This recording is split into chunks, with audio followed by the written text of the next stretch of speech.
So this pattern is going to be a BWO nymph, blue wing olive. I've got myself it's a size 18. It's a extended, kind of like a hopper hook. I just like the bend in this one for this particular pattern. I'm using a olive sheer 14-aught thread. We'll just go ahead and take this back down to about where I want the abdomen to start as a measuring guide, and then I'm just going to come back up a little ways, and then we're going to grab our first material, which is going to be Woodduck, and I was fortunately finally able to actually find some, so I'm sorry everybody if you're looking for some, because I bought like 8 packs of it. We're going to use Woodduck for our tail here, and I'm going to grab myself a bunch about the width of the gap of the hook here. Then I'm going to hold those fibers straight up, perpendicular from the stem of this feather, and that will just help keep those in alignment. And once I have them in alignment, I'll just pinch them, hold them tight, and just pull them right off that feather. From there, we'll just go ahead and transfer this over to our hook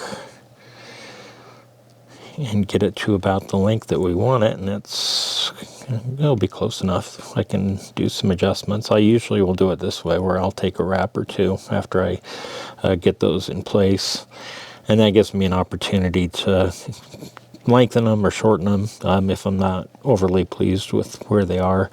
Those are looking about right to me, so I'm going to go ahead and take some wraps back down around the bend of the hook here,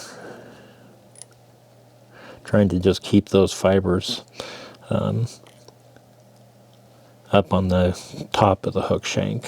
Then I'm going to move up forward. We're going to have a little bit of a taper here, so I'm going to go ahead and make use of this leftover materials of the Woodduck just to decrease the number of thread wraps I have to take, because it'll add some additional bulk. Then I'm just going to turn my device sideways and come in, and we'll just snip that right off. And from there, we'll just turn right to our ribbing material. For ribbing, I'm going to use silver wire. It's going to be small size. Yeah, small. So I'm just going to take that. I typically don't worry too much about how long that is, unless I don't have very much of it.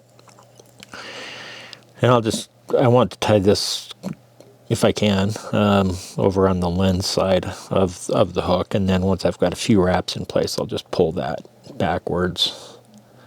Then I don't have to snip it off with my scissors.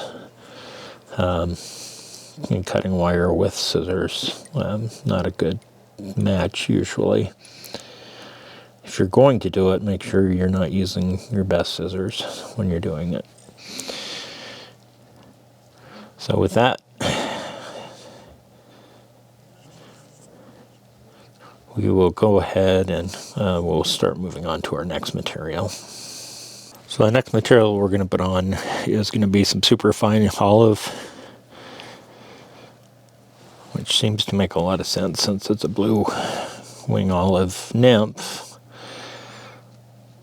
I'm going to make sure I get that one turn at least around that back end, and then we're going to keep it somewhat tight and do some over wraps, because we do want this tapering as we move up forwards, and we will run out of dubbing. I'll just go ahead and reach back to my box and grab out another little bunch.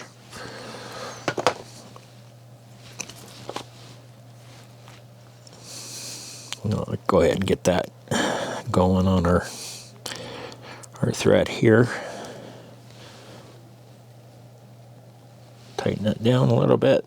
Let me pick up right where we left off. So I'll just keep tightening that down as I move forward, going over the top a little bit, and you'll hopefully be able to see where we built in a nice little taper there. Once I've got that in place, I'm going to just grab my silver wire now, and we'll take some open wraps, moving up, try to make them as even as you can. And this will be just the ribbing on our abdomen of this fly.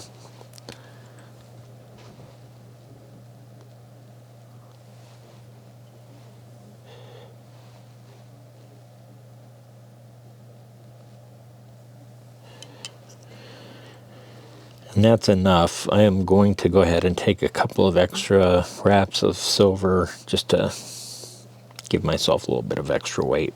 It's not going to add much weight, but every little bit counts, just to help it sink down a little bit. And I don't want to tie any lead on this particular pattern. I'll helicopter that off, and then we're good to go. I'm going to start now moving my thread backwards to where I want my thorax to start. So next material we'll tie in is we're going to use a model turkey. I've already pulled, again, about a gap, hook gap, length of fibers off. I tend to square these off, cut them off near the tips. Near where the shaft of the feather is, they're very, very thick, and I don't want them quite that thick. One thing you'll also notice, you may not be able to see it in the camera, but the side that's facing the lens right now is much more dark and shiny. The other side is more dull. I know I'm going to fold this up and over as a wing case, so I want to tie this with the dull side facing up so that when I pull that wing case over the top, it'll be the nicer brown, shiny color. And I'm going to take a kind of a careful wrap here because I do want this to stay on the very top and centered of this hook. Got that about where I want it. Similar to the silver wire, I'll do the same thing here with the turkey quill. Just going to draw those fibers backwards. Make sure that I still have it centered in place, and then I can move my thread forward. Just kind of clean that front end up, leaving myself plenty of space up near the eye of the hook. So we're going to dive in our thorax now, and this is where I make a small variation. It's nothing major. Rather than using Superfine here, I'm going to be using Awesome Possum, and we're going to want a nice beefy thorax here, so I'm going to get that tied on. Keep that tightened down as we come up and go around.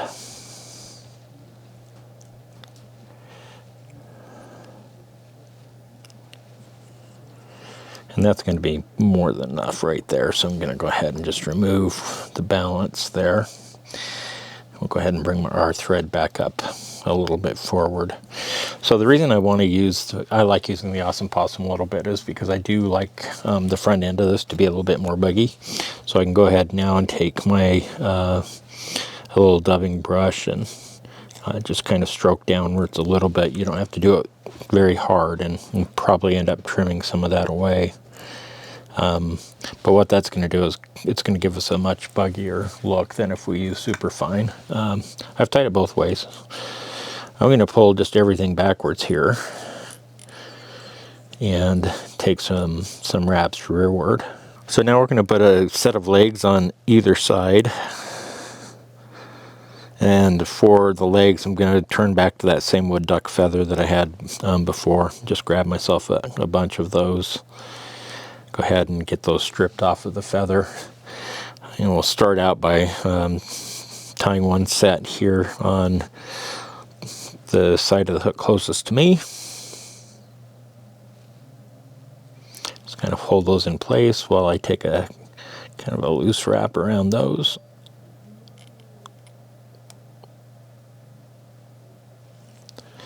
And those are obviously way long, which is why I still have this here. So now I can just go ahead and draw that back, trying to keep those off to the side. I'm going to want those legs to just extend just barely beyond the thorax, so we're actually going to shorten them up quite a bit.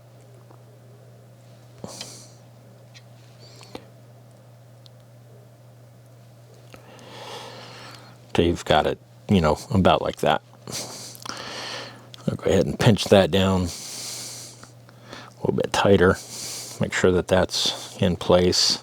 We'll be able to maneuver those a little bit more here in a moment. So once I've got that bunch, similar to the other side, I'm going to tie these in.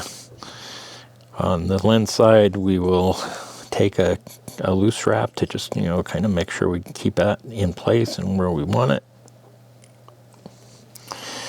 Take a look at those. A bit longer than what they need to be. So we'll go ahead and just grab again, and we'll just draw those fibers backwards. And this time we're going to just make sure that they're about the same length as the ones we have on the other side. Once I've got that done, I can go ahead and take a few more thread wraps a little bit tighter, securing those in place.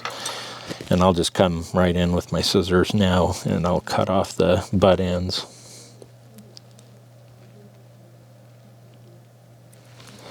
On either side here. So we should be looking about like that, where we've got the little legs kind of poking out from either side. I can clean those up a little bit if I want to. Primarily I'm going to want to move my thread back a little bit while I'm pulling those wings down, just to help them stay in that downward trajectory, but also to prepare us to take our wing case now.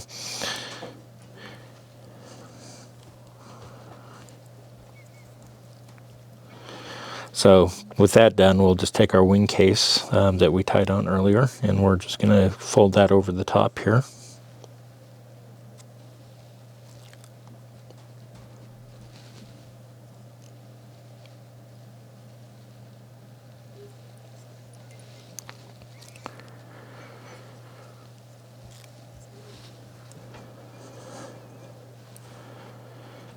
This also gives me an opportunity before I cut everything off to make sure I've got things where I want them to be. Then I can crank down a little bit harder here. I'll pull that material upwards, come in with my scissors, and we'll go ahead and clip off the balance of that turkey. That's now our wing case.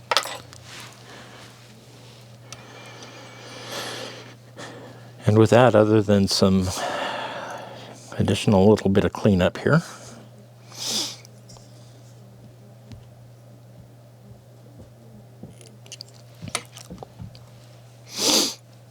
go ahead and reach over for our whip finisher. Put a 4 or 5 turn whip finish here.